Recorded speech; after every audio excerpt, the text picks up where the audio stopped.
Bonjour, je m'appelle Léopoldine et je suis technicienne réparatrice de cycles. Aujourd'hui, je vais vous montrer comment changer une chambre à air avec une station cyclocamp. Vous êtes à plat, complètement crevé? C'est le bon moment pour changer une chambre à air. Pour ça, vous pouvez mettre le vélo sur le pied. Ce sera donc plus facile de retirer la roue comme ça. Pour enlever la roue, d'abord, vous pouvez enlever la cosse de la dynamo si vous en avez une, puis vous désengagez le frein pour l'ouvrir complètement. Enfin, si vous avez une attache rapide, vous l'ouvrez. Et si jamais vous avez des écrous, vous pouvez utiliser la clé à molette ou la clé de 15 pour les retirer. Et voilà! Une fois que vous avez votre roue, il va falloir enlever les capuchons sur la valve et la petite molette si jamais il y en a une. Une fois qu'elle est libérée, il va falloir sortir la moitié du pneu de la jante. Pour ça, vous pouvez utiliser les démonte-pneus en métal. On se met de chaque côté de la jante avec la partie incurvée vers l'intérieur du pneu et on va attraper l'intérieur du pneu.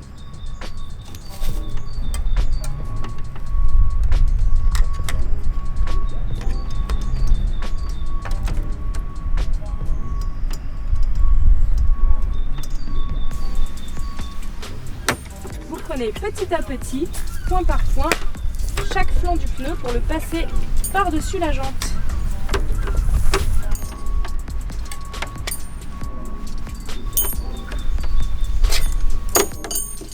Une fois que votre pneu est sorti à moitié sur toute la jante, vous pouvez attraper la chambre à air à l'intérieur et la sortir.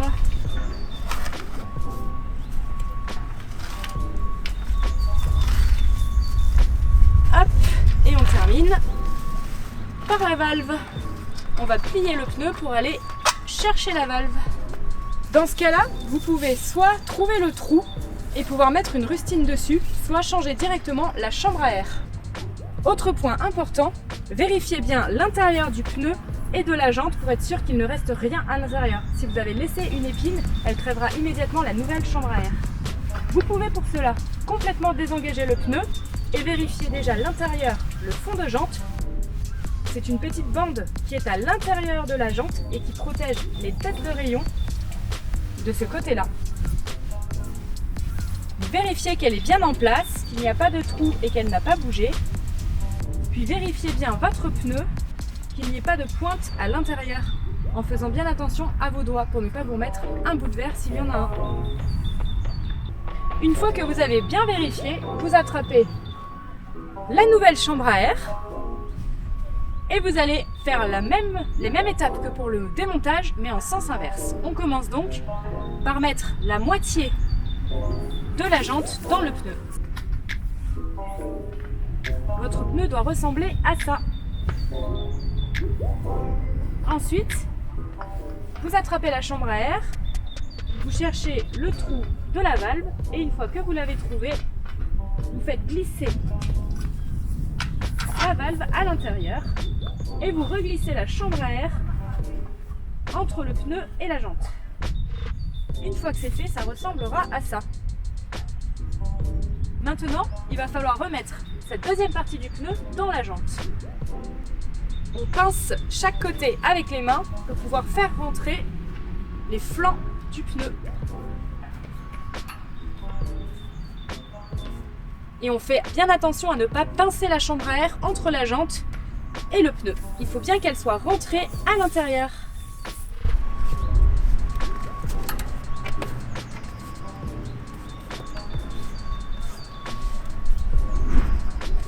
Une fois que vous aurez passé quasiment l'intégralité du pneu, c'est la dernière partie qui sera la plus compliquée à faire passer. Si jamais vous avez trop de mal à le faire avec les mains, vous pouvez utiliser le démonte-pneu en faisant très attention de ne pas pincer la chambre à air à ce moment-là, parce que là, il ne reste plus beaucoup de place.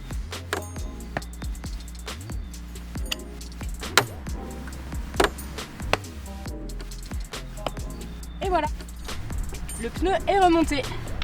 Vous pouvez vérifier qu'il est bien enclenché de tous les côtés et que la chambre à air ne dépasse pas et donc qu'elle n'a pas été pincée. Également, pour éviter les hernies, vous pouvez en rentrer la valve et la faire ressortir pour être sûr qu'il n'est pas plié au niveau de la valve. Vous l'avez peut-être remarqué, il y a plusieurs inscriptions tout le long de votre pneu. Nous avons ici la marque, ici la taille de votre pneu et juste là une petite flèche avec écrit rotation. C'est le sens de montage de votre pneu. Ça va être cette petite flèche rotation qui nous indique le sens de montage du pneu. On doit toujours monter le pneu dans le sens de la flèche, qui est le sens de roulage du vélo. Également, l'autre information importante, c'est le nombre de barres ou de PSI qu'on va devoir mettre pour gonfler la chambre à air. Il y a souvent un minimum et un maximum, une plage dans laquelle on doit gonfler la chambre à air. Elle est indiquée sur tous les pneus. Une fois qu'on a changé sa chambre à air, qu'on a mis la nouvelle, il va falloir la gonfler. Et pour ça, on va venir sur la station de gonflage du module Cyclocamp. Vous avez ici la tête du gonfleur. Il y a la petite ailette de verrouillage qui doit être ouverte au moment où vous enclenchez la pompe et qui se verrouille en appuyant dans ce sens-là. Et vous avez également deux têtes sur le gonfleur.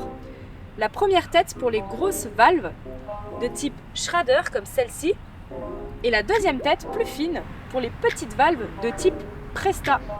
On choisit donc l'embout pour les grosses valves, on vient l'enclencher, le verrouiller et appuyer.